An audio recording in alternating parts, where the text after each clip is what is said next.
আজকে আর কোনো পড়ালেখার বিষয় নিয়ে আলোচনা করব না বা আজকে কোনো পড়ালেখা না। আজকে মূলত আপনাদের সাথে গল্প করব আর হারিয়ে যাব হচ্ছে আমাদের ছোটবেলায়। এজন্যই আমি আজকের থাম্বনেইলটা দিয়েছিলাম। চলুন হারিয়ে যাই আমাদের ছোটবেলায়। আপনাদের নিশ্চয়ই ছোটবেলার কথা মনে আছে। আমরা যখন সেই ১ম, ২য়, ৩য় শ্রেণীতে পড়তাম, আমরা কিন্তু শব্দ দিয়ে খেলা করতাম। আমি জানি না আপনারা কে এটা করেছেন। আমার কিন্তু এখনো মনে আছে। আমরা যখন ছোটবেলায় সব কাজিনরা বা আত্মীয়স্বজনরা বসতাম বা বিভিন্ন জায়গায় আমরা যখন স্কুলে যখন আমরা সহপাঠীরা মিলে বসতাম, আমরা কিন্তু শব্দ দিয়ে খেলা করতাম। আর শব্দ দিয়ে খেলাটা কিরকম ছিল? শব্দ দিয়ে খেলাটা হচ্ছে গিয়ে আমি একটা শব্দ বলবো, আর এই শব্দের শেষে যেই শব্দটা থাকবে পরের জন ওই শব্দের শেষে যে বর্ণটা থাকবে সেই বর্ণ দিয়ে পরের জন আরো একটা শব্দ বলবে।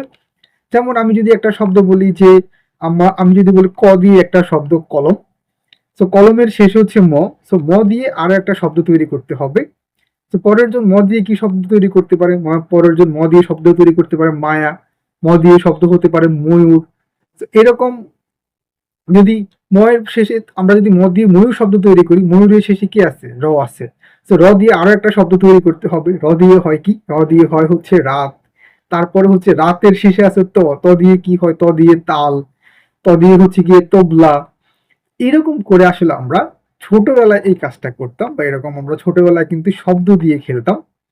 যখন আমরা আরেকটু বড় হলাম মানে 6, 7, 8 এ উঠলাম তখন কিন্তু আমরা কিন্তু আর শব্দ তৈরি করতাম না, তখন আমরা গান গাইতাম।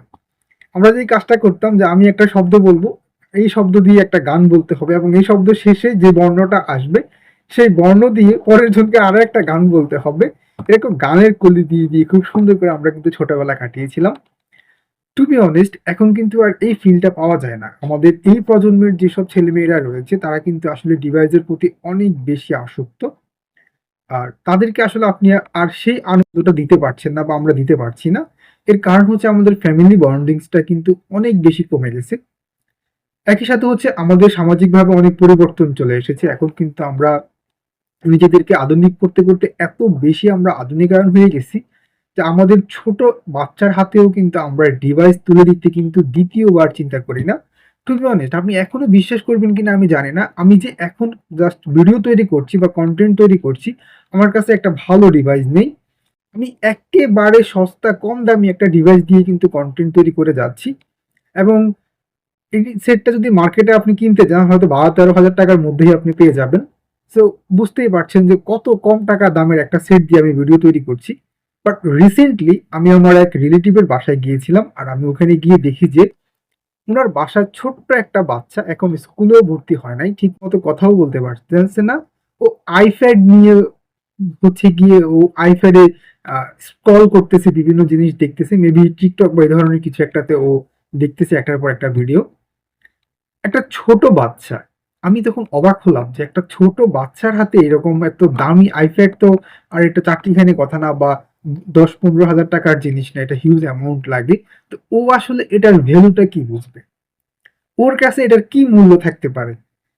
এই ছোট বাচ্চাটা এখন থেকে যদি এই জিনিসটার সাথে used to হয়ে যায়, at a certain time বা একটা নির্দিষ্ট সময় পরে গিয়ে এই বাচ্চাটা কিন্তু আপনি আর ওকে ওই ডিভাইস থেকে দূরে নিয়ে আসতে পারবেন না। ওর হাতে আপনি বই খাতা কলম তুলে দিবেন, ইটস ভেরি ডিফিকাল্ট। কেন? কারণ হচ্ছে সে তো বই খাতা কলমের সাথে used to হয় নাই। সে ওভাবে বিল্ড আপ হয় নাই। তাকে ওভাবে আসলে গ্রো করা হয় নাই।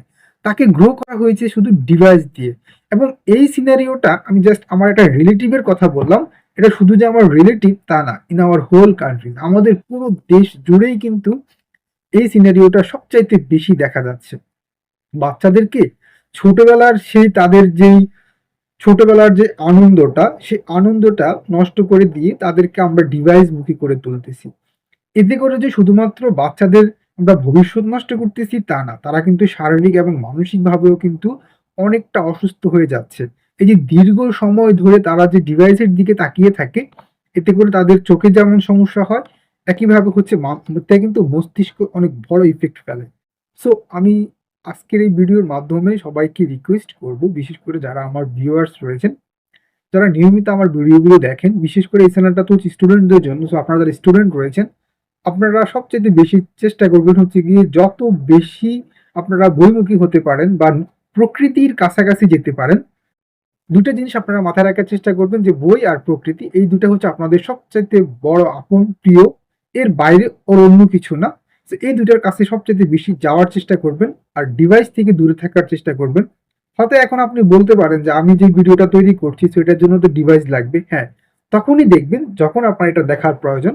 প্রয়োজন শেষ, বাস এটাকে দূরে রেখে দেন। আপনি আপনার মতো করে নিজেকে গ্রো করেন।